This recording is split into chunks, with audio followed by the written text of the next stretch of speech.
Déjame comenzar con una pregunta directa. ¿Tu número de celular está realmente vinculado contigo ante la ley? Durante años en México fue posible utilizar líneas telefónicas casi en anonimato. Sin embargo, la regulación ha cambiado y hoy el Estado busca que cada número esté asociado a una persona identificable. La pregunta es importante no solo si debes registrar tu celular, sino qué dice realmente la ley y cuáles pueden ser las consecuencias jurídicas para ti o para tu empresa.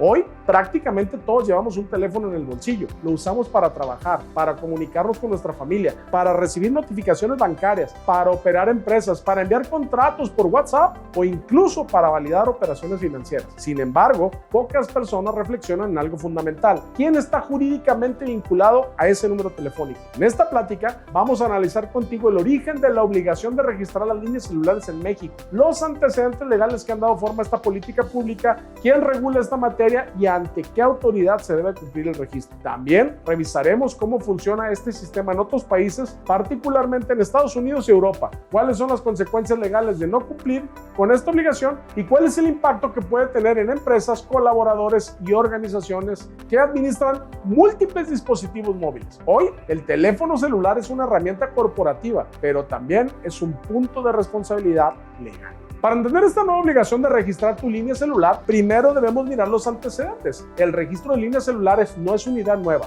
En realidad, es el resultado de una preocupación creciente en los países por combatir ciertos delitos que se cometen mediante telecomunicaciones. Entre ellos destacan la extorsión telefónica, el fraude electrónico, el secuestro y diversas modalidades de delincuencia organizada. En México, durante muchos años fue extremadamente fácil adquirir un teléfono celular con una tarjeta SIM anónima. Bastaba acudir a una tienda de conveniencia, comprar el chip e insertarlo en el dispositivo. No existía un mecanismo claro que permitiera identificar quién era el titular real de la línea. Esto generó un problema grave de seguridad pública. Las autoridades comenzaron a detectar que una gran cantidad de delitos se cometían mediante teléfonos celulares que no estaban asociados a una persona identificable, lo que complicaba las investigaciones penales. Permíteme contarte un caso desafortunadamente común en México. Una empresa del sector comercial comenzó a recibir llamadas de extorsión dirigida a varios de sus colaboradores. La persona que llamaba tenía información interna de la compañía, nombres de empleados, horarios de trabajo e incluso detalles de proveedores. Las llamadas se realizaban desde un número celular que cambiaba constantemente. Las autoridades iniciaron la investigación, pero se encontraron con un problema. Los números telefónicos desde los cuales se realizaban las llamadas habían sido adquiridos mediante tarjetas SIM de prepago sin identificación clara del usuario. Esto dificultó enormemente la investigación, no se atrapó a los responsables. Este tipo de situaciones fue precisamente uno de los argumentos utilizados por el legislador cuando se intentó crear el primer registro de usuarios de telefonía móvil. En 2009 surge la primera iniciativa para registrar a los usuarios de líneas celulares,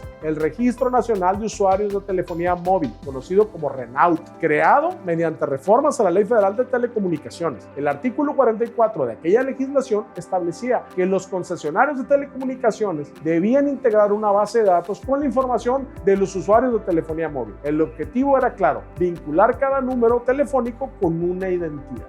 Pero, siempre hay un pero. El RENAUT enfrentó un problema estructural. Millones de personas registraron datos falsos y además la base de datos terminó filtrándose al mercado. Esta situación generó una fuerte crítica social y jurídica respecto al manejo de datos personales. En consecuencia, el sistema fue finalmente derogado en el año 2011. Pero la historia no terminó ahí. Una década después, el debate regresó con mayor intensidad. En el año 2021, el Congreso de la Unión aprobó una reforma a la Ley Federal de Telecomunicaciones y Radiodifusión, mediante la cual se creó el Patrón Nacional de Usuarios de Telefonía Móvil, conocido como PANAUT. Muy creativos. El fundamento legal de este padrón se encontraba particularmente en esta ley que establecía que los usuarios de telefonía móvil debían registrar su línea proporcionando información de identificación personal. Entre los datos requeridos se incluían nombre completo, domicilio, CURP, identificación oficial e incluso datos biométricos. La finalidad declarada por el legislador para registrar las líneas telefónicas era fortalecer la capacidad del Estado para investigar delitos relacionados con las telecomunicaciones. Y al igual que el anterior intento, esta reforma generó un enorme debate jurídico. Esta vez, diversos organismos organismos académicos, empresas tecnológicas y especialistas en derecho constitucional argumentaron que el PANAUT podía vulnerar los derechos fundamentales protegidos por la Constitución mexicana, particularmente los derechos a la privacidad, los derechos a la protección de datos personales y la libertad de comunicación. La discusión llegó a la Suprema Corte de Justicia de la Nación y terminó siendo invalidada. La Suprema Corte, en el año 2022, resolvió diversas acciones de inconstitucionalidad y en una decisión trascendental declaró inconstitucional la creación del PANAUT, al considerar que la medida resultaba desproporcionada frente al objetivo de la seguridad pública. La Corte señaló que obligar a los ciudadanos a entregar datos biométricos para utilizar una línea telefónica podía generar riesgos graves en materia de protección de datos personales. Adiós el PANAUT. Ahora bien, el hecho de que el PANAUT haya sido declarado inconstitucional no significa que las líneas telefónicas puedan operar completamente en anonimato. En una reforma a la Ley Federal de Telecomunicaciones y Radiodifusión aprobada en 2025, publicada en el Diario Oficial de la Federación en diciembre de ese año, se estableció que todas las líneas telefónicas móviles deben estar asociadas a una persona física o moral identificable, eliminando la posibilidad de líneas completamente anónimas. Principalmente, la norma obliga a los concesionarios de telecomunicaciones a 1. Identificar al titular de cada línea móvil. 2. Vincular el número telefónico con una identidad verificable. 3. Mantener registros que permitan identificar al usuario cuando exista una investigación legal. La medida aplica a SIM físicas, a eSIM, líneas de prepago y líneas de postpago, es decir, a todas las líneas.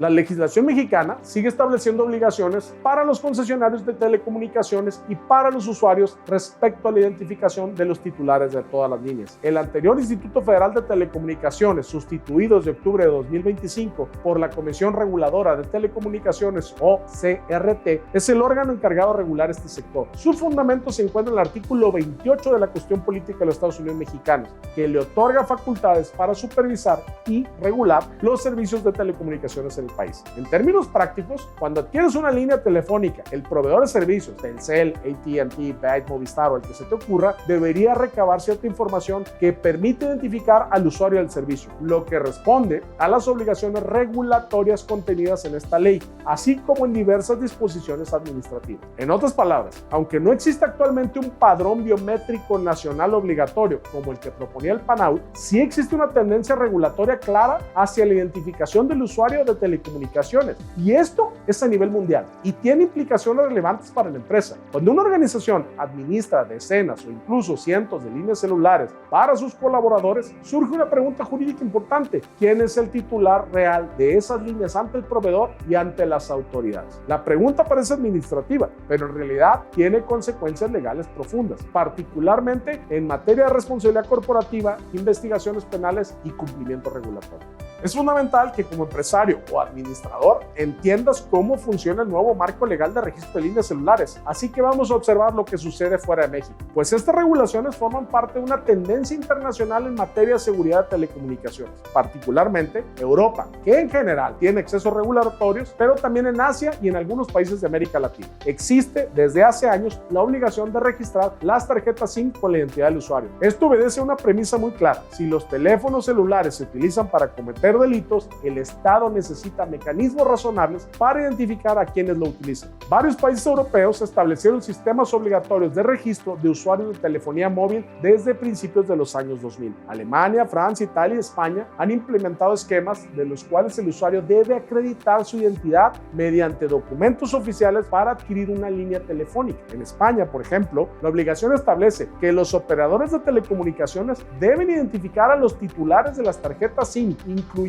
aquellas de modalidad prepago, con el objetivo de combatir delitos como el terrorismo, el fraude y la extorsión. Pero la lógica regulatoria europea de registro de celulares se encuentra fuertemente equilibrada con el marco de protección de datos personales, particularmente con el Reglamento General de Protección de Datos de la Unión Europea, conocido como GDPR. Este reglamento establece principios estrictos sobre la recolección, almacenamiento y tratamiento de datos personales, incluyendo principios como minimización de datos, proporcionalidad y finalidad específica. Es decir, el Estado puede exigir identificación del usuario, pero debe garantizar que los datos no serán utilizados de forma arbitraria ni desproporcionada o terminarán hackeados y en el mercado negro, como sucede en algunos países, y no estoy hablando de México. En el caso de Estados Unidos, encontramos un modelo distinto. Allá no existe una obligación federal generalizada para registrar las tarjetas SIM con identificación oficial. En muchos casos, aún es posible adquirir tarjetas de prepago en forma relativamente anónima, pues la tradición jurídica estadounidense está muy enfocada en la protección de las libertades civiles y la privacidad individual, pero existen mecanismos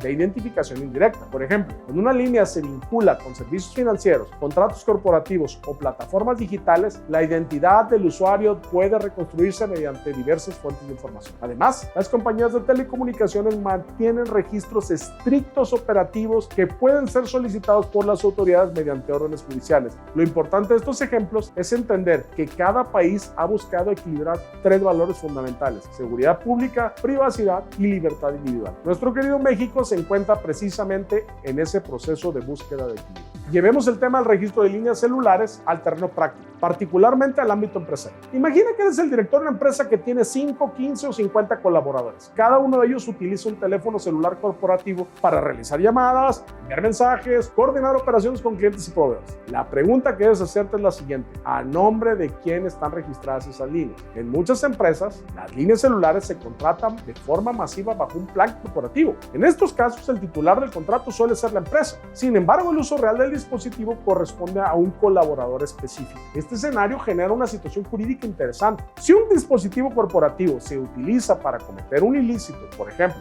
fraude electrónico, extorsión telefónica o incluso amenazas, las autoridades inicialmente rastrearán el número telefónico hasta el titular del contrato con el operador, y en muchos casos este titular será una empresa. La empresa, como ente jurídico, no puede ser automáticamente responsable penalmente, pero sí se verá involucrada en investigaciones o requerimientos de información. Así que este es un buen momento para el comercial del abogado. Te recomiendo que busques un despacho que, desde una perspectiva de cumplimiento corporativo, implemente políticas internas claras respecto al uso de dispositivos móviles, pues entre las mejores prácticas internas se encuentran asignar formalmente a cada línea telefónica un colaborador específico mediante un documento interno que establezca responsabilidades de uso. Si eres el representante legal de la sociedad, me lo agradecerás, pues en caso de una investigación, la empresa podrá demostrar con mayor facilidad quién era el usuario real del dispositivo.